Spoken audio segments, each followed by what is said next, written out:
सर्वप्रथम इथे जमलेल्या संपूर्ण मीडियाला मी सॉरी म्हणते, कारण आम्हाला याला खूप उशीर झाला, त्याबद्दल खरंच सॉरी. मराठी चित्रपटाचं वेगळेपण हे निर्मात्यांनी निवडलेल्या गोष्टीवरूनच कळतं. अफलातून गोष्ट, उत्कृष्ट अभिनय आणि उत्तम मांडणी असलेला मंगलाष्टका रिटर्न्स येतोय तुमच्या भेटीला.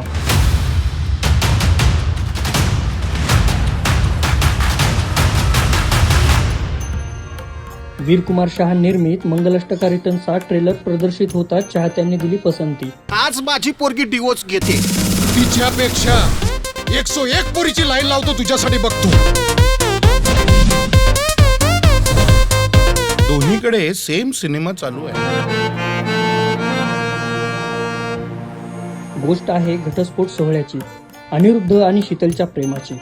कलाकारांनी आपल्या अभिनयाने चित्रपटाची उंची निश्चितच वाढवली आहे. अभिनयाचं जे काही क्रेडिट झालं ते सरांना जातं, योगेश सरांना.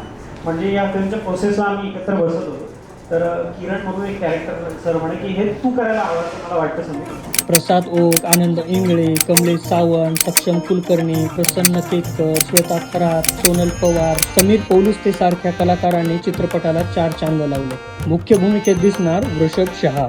म्हणजे माझी बालवाडी पण सुरू केलं मी मराठी शिकायला प्रॉपरली. असं आम्ही घरी मराठीच बोलतो, शाळा असतं तरी, पण प्रॉपर मराठी बोलणं, ते प्रॉपर जिभेला वळण येणं मराठीचं, ते नंतर हळूहळू शिकत गेलो आणि मग या मूवीमध्ये मी टोटल ट्रेन झालो.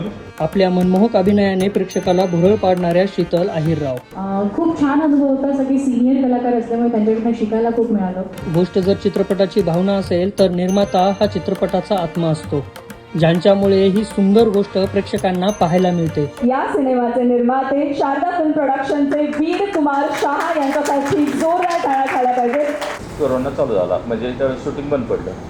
त्यानंतर ह्या मूवीचं शूटिंग जवळजवळ 2 वर्षांनी चालू झालं. कारण मध्यंतरी मग आम्ही मध्यंतरी एक पिक्चर केला मी 143, त्याचे पण डायरेक्टर योगेश भोसलेच होते. आणि तो पिक्चर रिलीज झाल्यानंतर मग त्याच्यात अडकलो आम्ही. मग नंतर तो पिक्चर रिलीज झाल्यानंतर मग ह्या पिक्चरचं आम्ही शूटिंग केलं. खऱ्या अर्थाने रिटर्न्स आले तुम्ही, म्हणजे मंगलाष्टका रिटर्न्स खरं तर करोनानंतर झालं असं पण म्हणूया. जसं की आता सरांनी अनेकदा उल्लेख केलेला आहे की या सिनेमाचे दिग्दर्शक या सिनेमाची कथा घेऊन त्यांच्याकडे आले किंवा हा सिनेमा त्यांना करायचा होता. सो फार वेळ न घालवता या सिनेमाचे दिग्दर्शक योगेश भोसले मी यांना स्टेजवर येण्याची विनंती करते. सुलट प्रेमाची उलट गोष्ट ही टॅगलाईन कुणाला सुचली आणि याच्या मागची गंमत काय? नातं आहे, पण नातं दाखवतंय, पण ते नातं कशा पद्धतीने दाखवतंय. लग्न तर सगळ्यांचंच होतं, पण ते लग्न झाल्यानंतर जो घटस्फोट आहे तो लग्नाच्या पद्धतीने झाला पाहिजे. मग ते जेव्हा होणार आहे सुलट प्रेमाची उलट गोष्ट, मग ती उलट गोष्ट कुठली ते याच्यामुळे ती चांगली कशी झाली पाहिजे तर सुलट पद्धतीनं, तर तो हा मॅसेज.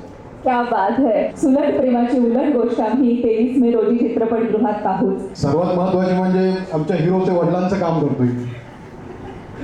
तर एक राजकारणी आहे, शिस्तप्रिय आहे, कडक आहे, आणि खरं म्हणजे कमलेश बरोबर मी खूप पूर्वी काम केलेलं आहे. हिंदी सिनेमांमध्ये आम्ही काम केलेलं असल्यामुळे आनंद निगळे असेल तर आम्ही फक्त शेवटच्या सीनमध्ये एकदाच भेटलो, बाकी त्याच्याबरोबरच सगळे माझे सीन झालेले आहेत. तुझ्यासाठी हा एक्सपिरियन्स कसा होता? इतके सगळे कलाकार या सिनेमात आहेत, सो त्यांच्यासोबत काम करणं कसं होतं तुझ्यासाठी? तुम्हाला खूप वेळ वाट पाहावी लागली, एक्स्ट्रीमली सॉरी. आणि जसं तू प्रश्न विचारलास, खूप मजा आली, कारण मला समीरने फोन केला की असंच एक, तेव्हा आम्ही ओळखत नव्हतो एकमेकांना. मी आता तेच म्हणाले की सेटवर झालंय हे सगळं मंगलाष्टका रिटर्न्स. मला फोन केला की असं एक कॅरेक्टर आहे, तर तुम्ही येऊन भेटता का? सो अनायचं मी पुण्यात होती, सो तेव्हा समीर आणि योगेश सर तिथे होते. त्यांनी मला विचारलं की या आधीचा अनुभव काय. तर जस्ट मी एक मराठी सिरियल केली होती घाडग्यांसून, ज्याच्यामध्ये मी ग्रे शेड कॅरेक्टर केलं होतं. आणि तेव्हा योगेश सरांचं असं म्हणलं की येस, हेच मला हवं, ग्रे शेड. सो तसं कास्टिंग झालं. आणि नंतर मला कळलं की प्रसाद सर, प्रसन्न सर वगैरे अशी मोठी स्टारकास्ट आहे. मला खरं तर त्यांच्यासोबत काम करण्याची संधी नाही मिळाली, पण प्रसाद दादासोबत मी काम केलं, खूप शिकायला मिळालं, खूप. इव्हन आम्ही सुद्धा सेटवर खूप मजा केली, पण खूप चांगला अनुभव होता. माझी पहिली फिल्म आहे ही, आणि ॲज अ विलन म्हणून सो खूप मजा आली. ते तुम्ही बघालच 23 मेला. नक्कीच. आणि पहिलीच फिल्म असल्यामुळे तुला खूप खूप शुभेच्छा. तुझा फिल्मचा हा प्रवास असा सुरू राहू दे. सर्वप्रथम मी विनंती करते वीर कुमार शहाजी यांना की त्यांनी या सिनेमाचे दिग्दर्शक योगेश भोसले यांचा सत्कार करा.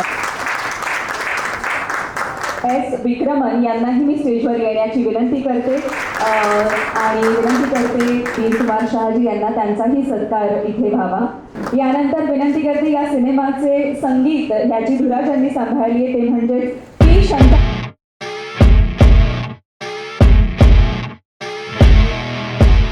अतिशय गोड आणि चांगल्याचे निर्माते या सिनेमाला लाभलेले आहेत. असा या सिनेमातील कलाकार, सिनेमाचे दिग्दर्शक हे सगळे खरं तर आपलंच कुटुंब आहे, पण तरीही त्यांचा आवर्जून सत्कार करणं, ते आपल्या पाठीशी उभे आहेत हे सांगणं आणि तेही प्रमोशनच्या टप्प्यावर, ही खरंच खूप गोड गोष्ट आहे, खूप चांगली गोष्ट आहे.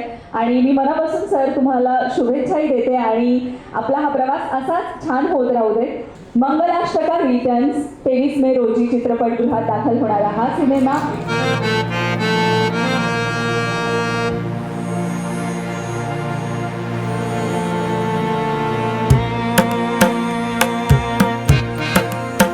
तिथे जे काय चालू होतं ना ते फक्त एक नाटक होतं. काय कन्फ्युजन आहे नक्की? राडा घातला पोरीने, राडा घातला. तुमच्या लाडाचे परिणाम आहेत हे. गोष्ट दोघांच्या इगोवर आली. I want a divorce. अहो येडे पाटील खानदानात पहिला मुलगा आहे माझा. आज माझी पोरगी डिवोर्स घेते.